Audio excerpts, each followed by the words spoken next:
মুক্তিযুদ্ধের যা কিছু আকাঙ্ক্ষা ছিল আমাদের, সেটা যদি পূরণ হতো তাহলে গত 17-18 বছরে আমাদের যে লড়াইয়ে বহু সহকর্মী গুম হয়েছে, খুন হয়েছে, নিপীড়িত হয়েছে,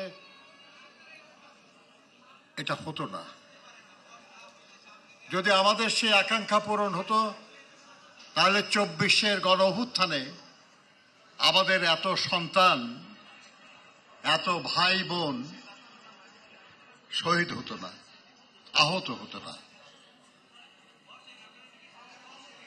কাজেই 24-এর যে গণ অভ্যুত্থান, এই গণ অভ্যুত্থান আমাদের মহান মুক্তিযুদ্ধেরই একটা অংশ। আর সে কারণে আমরা একটু আগে পাশে বসে কথা বলছিলাম, আপনাদের আক্ষেপের কথা শুনে, আপনাদের কষ্টের কথা শুনে, আপনাদের অনেকের চোখের পানি দেখে আমাদের নেতা জনাব তারেক রহমান সাহেব ভাবছিলেন যে কিভাবে এই সমস্যার সমাধান করা যাবে। যাদের আত্মীয় স্বজন এই মুহূর্তে প্রধান দাবি নিয়ে এসছে যে এই হত্যার বিচার চাই, এই বিচারের দাবি তো অন্যায্য দাবি না, এই বিচারের দাবি তো ন্যায্য নাকি? কিন্তু হচ্ছে না কেন এখনো?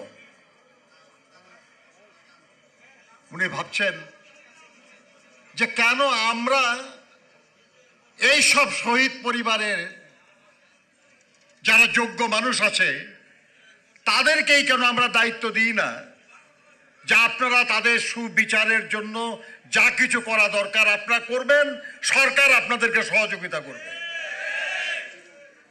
যারা আহত আছেন তাদের সুচিকিৎসার জন্য ওই আহতদের মধ্যে থেকে কিংবা তাদের আত্মীয় স্বজনের মধ্যে থেকে কেন আমরা দায়িত্ব দিব না যে তারা ওই আহতদের সুচিকিৎসার ব্যবস্থা করবে এবং সরকার পুরো দায়িত্ব নেবে।